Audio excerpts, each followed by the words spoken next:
إن الحمد لله نحمده ونستعينه ونستغفره ونعوذ بالله من شرور أنفسنا ومن سيئات أعمالنا.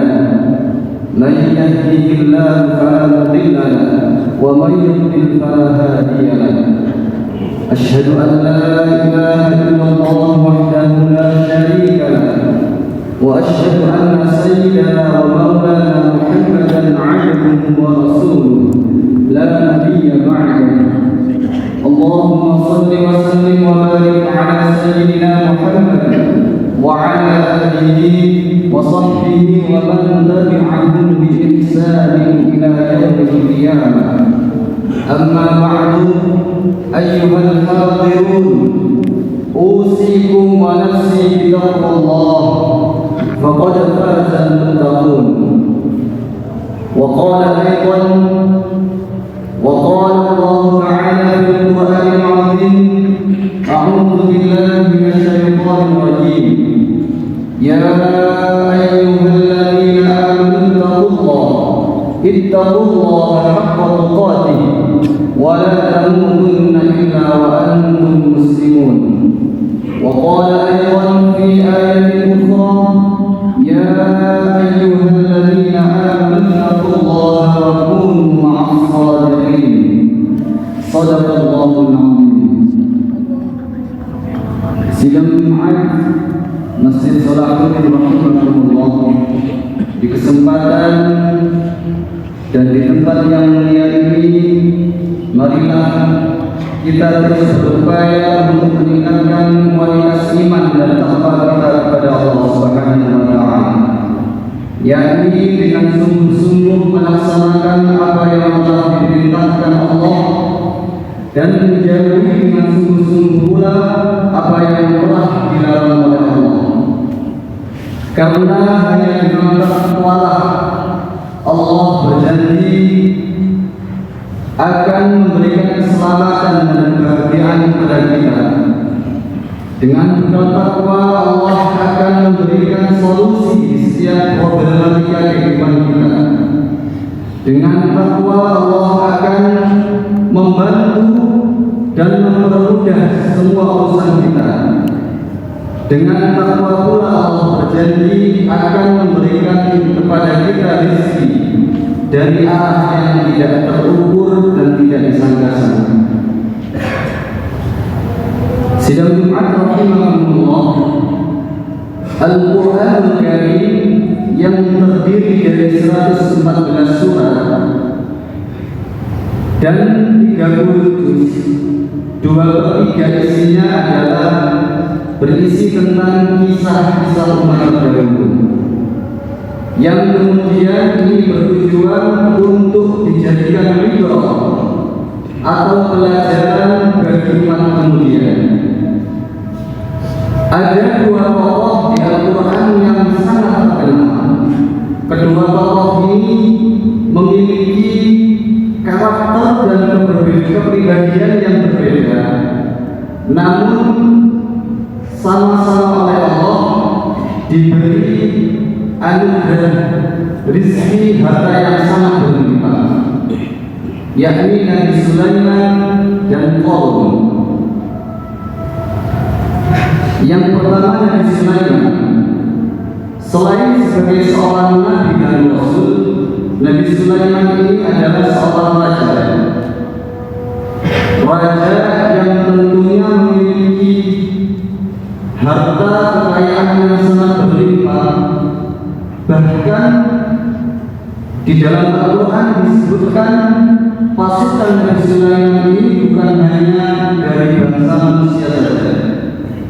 Jin dan hewan merupakan pasukan dari Nabi Sulaiman.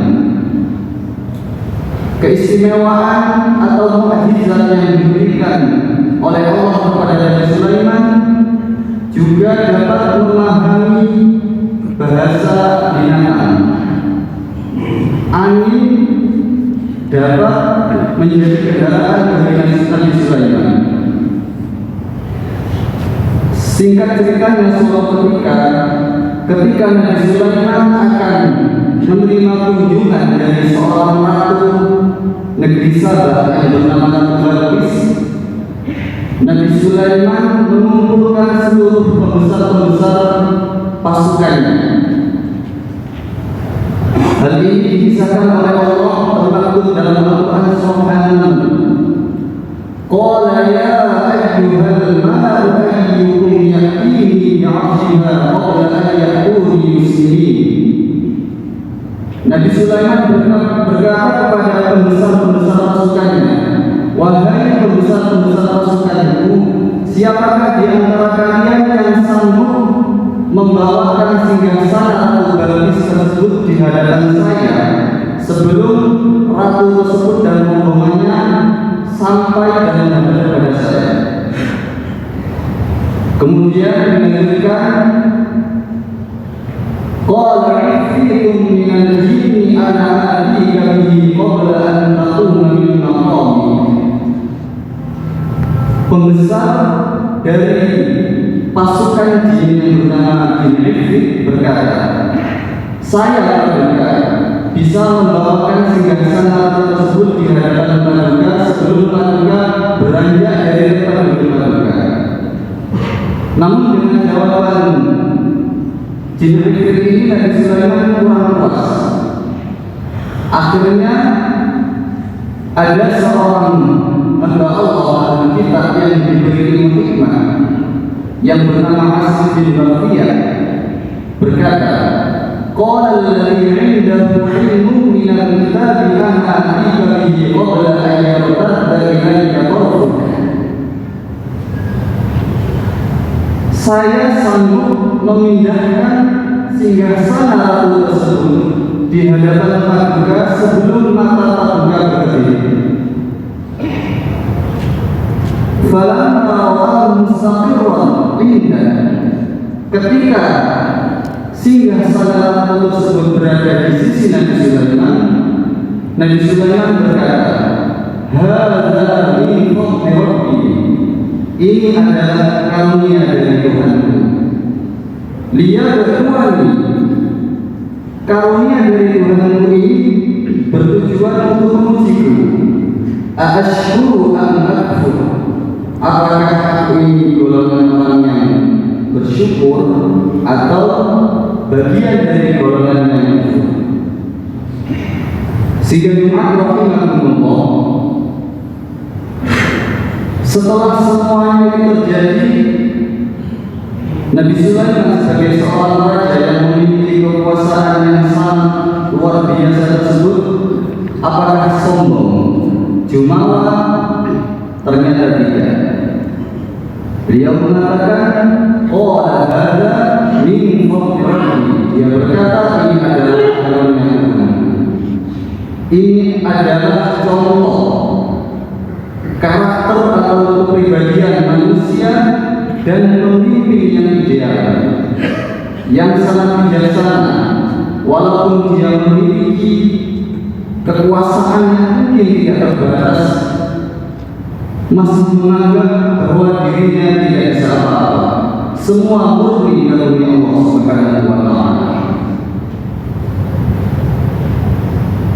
Di masyarakat kita ada istilah hartawan atau mungkin jutawan. Artinya orang tersebut memiliki harta atau uang yang sangat banyak. Atau cendekiawan, artinya orang tersebut memiliki kepandaian dalam suatu bidang ilmu tertentu.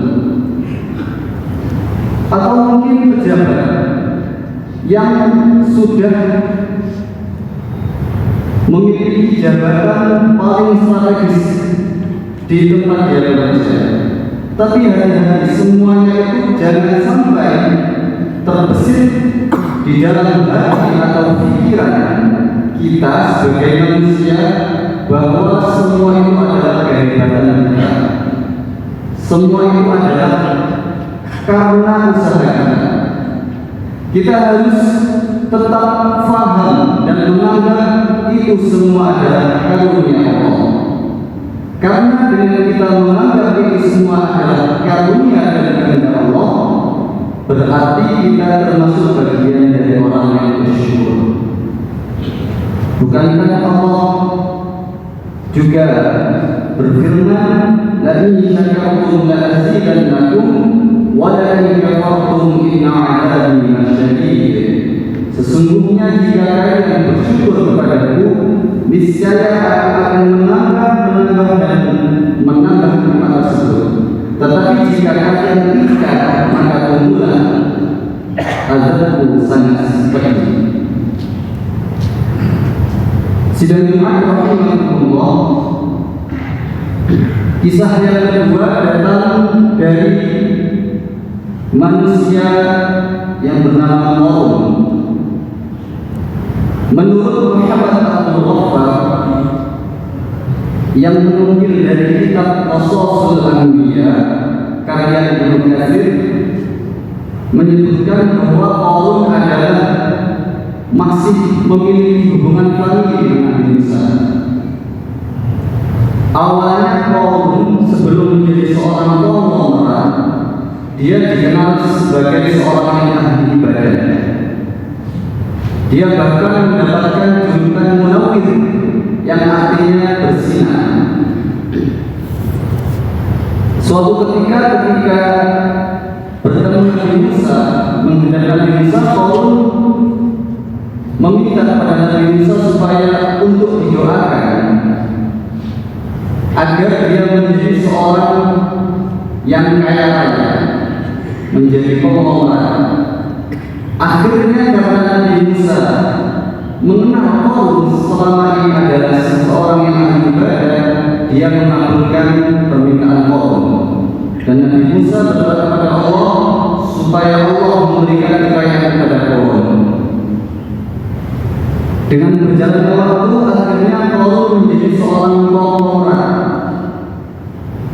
Bahkan dikisahkan bahwa ketika Qarun akan keluar rumah, dia selalu berpakaian yang mewah, selalu membawa pelayan yang berjumlah 600, yang terdiri dari 300 pelayan laki-laki dan 300 pelayan perempuan. Lebih dari itu, bahkan dia meminta untuk dikawal oleh 4.000 pengawal dan 40 ekor unta yang besar-besar, yang tugasnya 40 ekor unta itu membawa kunci-kunci dari harta kekayaannya. Jadi 40 ekor unta ini tugasnya hanya membawa kunci dari gudang harta kekayaannya. Namun sayang sekali jemaah rahimahullah, ketika Qarun sudah menjadi seorang yang kaya raya, dia lupa data. Dia menjadi sombong. Bahkan kesombongannya ini sampai diabadikan oleh Allah dalam Al-Quran. Dia mengatakan, qala innama utitu ala ilmin indi. Qarun berkata, sesungguhnya apa yang kumiliki saat ini, hartaku ini, kata Qarun, adalah karena ilmu, karena kepintaranku, karena usahaku. Itu merupakan suatu sikap yang sangat sombong. Lebih dari itu, Qarun berkata bahwa dia tidak membutuhkan bantuan oleh siapapun. Dia tidak takut dengan ancaman Allah dan tidak membutuhkan rahmat Allah. Akhirnya Allah murka kepada Qarun dan dilanjutkan dalam ayat berikutnya, Al-Qasas 81, فَخَسَفْنَا بِهِ وَبِدَارِهِ الْأَرْضَ فَمَا كَانَ لَهُ مِنْ فِئَةٍ يَنْصُرُونَهُ مِنْ دُونِ اللَّهِ. Maka kami menggerakkan Qarun dan seluruh hartanya di perut bumi. Tidak ada siapapun yang bisa menolongnya kecuali Allah. Sidang Jumat rahimahullah, menurut Profesor Quraisyah dalam tafsirnya Al-Misbah, bukti arkeologis peninggalan Qarun ini masih ada sampai sekarang yakni berada di tepi danau Kolum. Dari riwayat lain mengatakan bahwa reruntuhan benteng tersebut adalah rumah yang ditempati Kolum saat itu.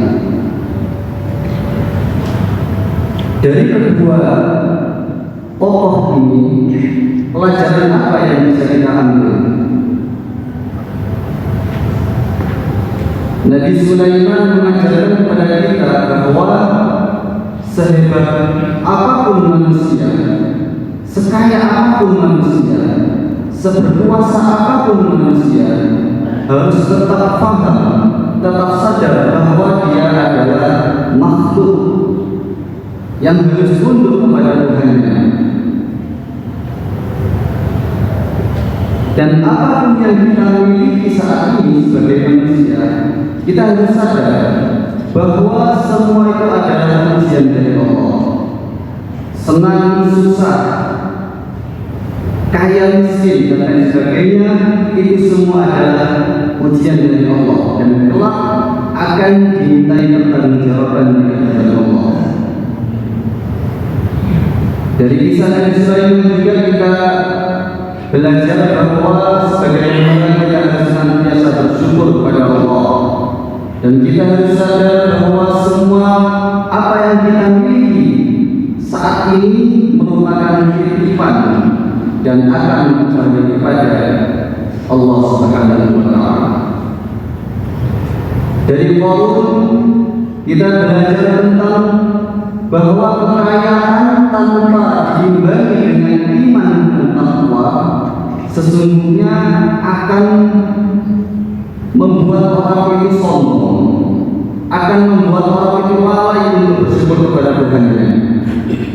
Dan kesombongan adalah sifat yang akan membuat dia hancur. Kesombongan adalah malapetaka buat manusia itu sendiri. Perlu kita ketahui bahwa iblis laknatullah alaih dikeluarkan dari surga oleh Allah karena sifat sombongnya. Semoga dari khutbah yang singkat ini kita dapat mengambil pelajaran untuk bekal kehidupan kita di dunia ini, dan mudah-mudahan Allah senantiasa memberikan taufik dan hidayahnya kepada kita sehingga kita dapat selalu bersyukur kepada Allah dalam keadaan apapun dan menjadi pribadi yang lebih baik. Amin Allahumma amin. A'udzu billahi minasy syaithanir rajim. Bismillahirrahmanirrahim. Wal 'asri innal insana lafi khusr illa alladziina amanu wa 'amilus shalihati wa tawassaw bil haqqi wa tawassaw bis sabr. Allahumma ighfir muslimina wal muslimat wal mu'minina wal mu'minat al ahya'i minhum wal amwat. Rabbana atina fid dunya hasanah wa fil akhirati hasanah wa qina adzaban nar. Aqulu qawli hadza wa astaghfiruh innahu huwal ghafurur rahim.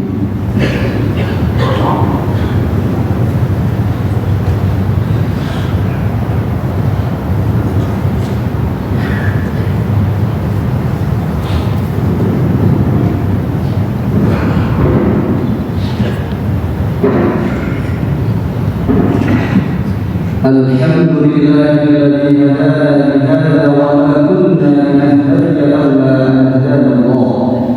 Asyhadu an la ilaha illallah wahdahu la syarika lah wa asyhadu anna sayyidana wa maulana Muhammadan 'abduhu wa rasuluh. Allahumma shalli wa sallim wa barik 'ala sayyidina Muhammad wa 'ala alihi wa sahbihi wa man tabi'ahum bi ihsan ila yaumil qiyamah.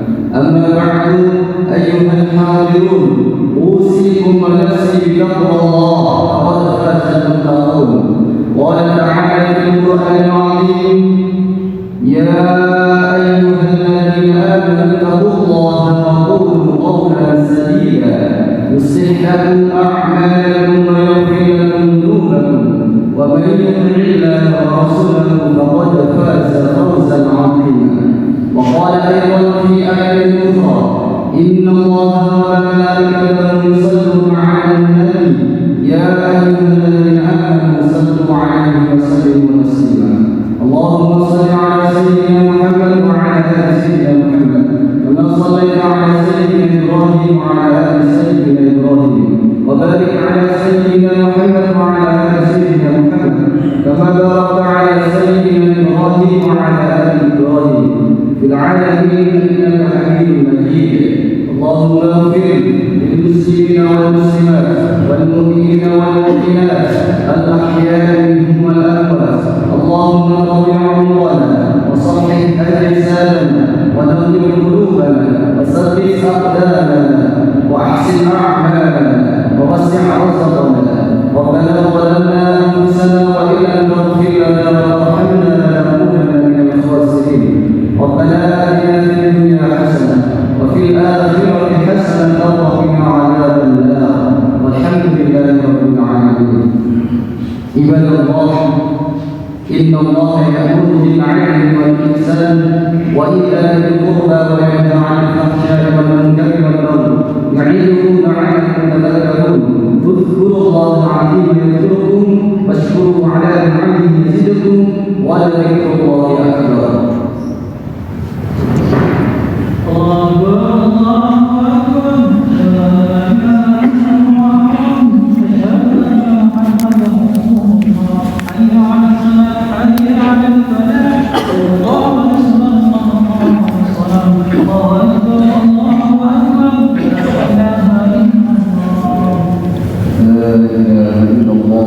محمد رسول الله صلى الله عليه وسلم.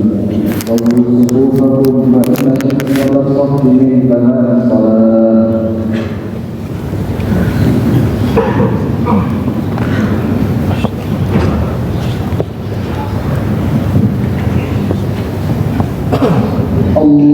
الله أكبر.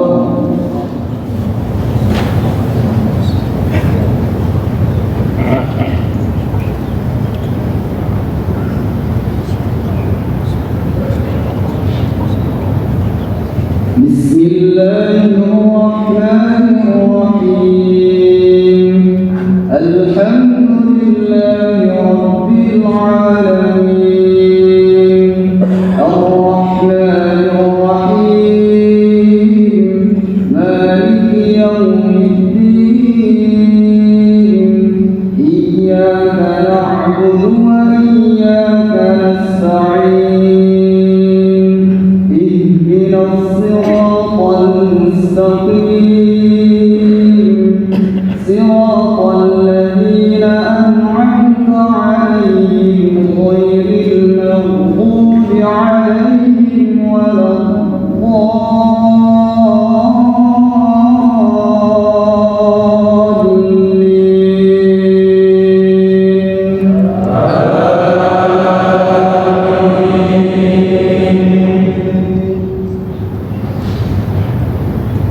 بسم الله الرحمن الرحيم. سبح اسم ربك الأعلى الذي خلق فسوى والذي قدر فهدى والذي أخرج المرعى فجعله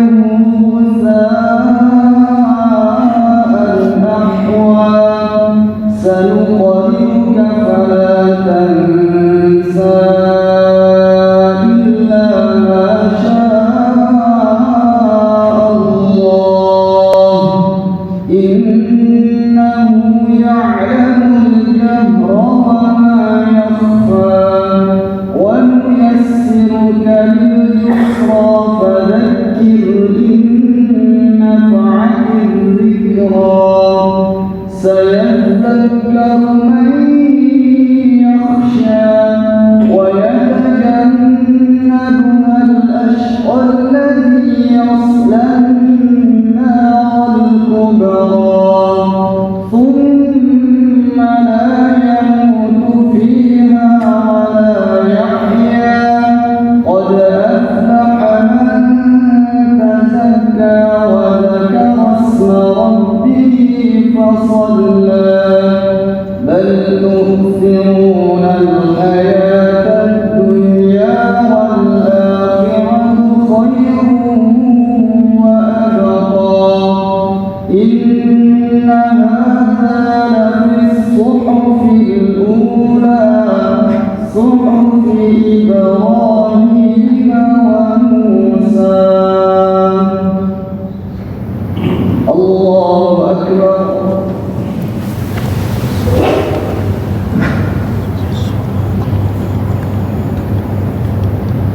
سمع الله لمن حمده.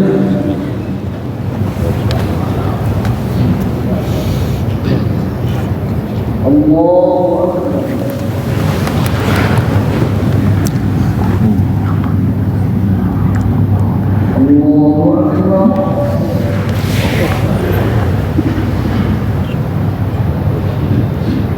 الله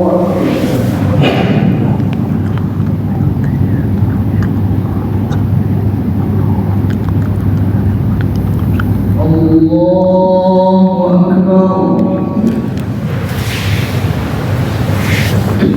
بسم الله الرحمن الرحيم. الحمد لله رب العالمين. الرحمن الرحيم. مالك يوم الدين. إياك نعبد وإياك نستعين. اهدنا الصراط المستقيم. صراط الذين أنعمت عليهم غير المغضوب عليهم ولا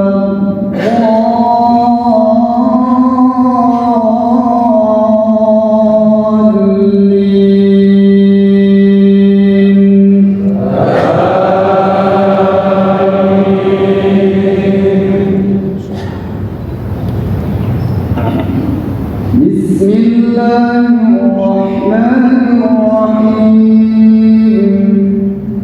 ألم نشرح لك صدرك ووضعنا عنك وزرك الذي أنقض ظهرك ورفعنا لك ذكرك فإن مع العسر يسرا إن مع العسر يسرا فإذا فرغت فانصب وإلى ربك فارغب. الله أكبر.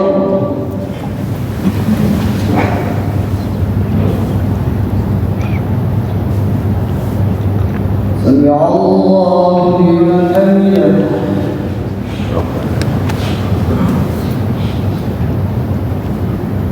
الله أكبر.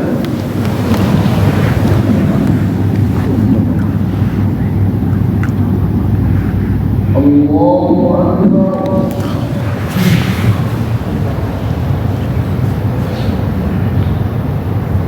الله أكبر.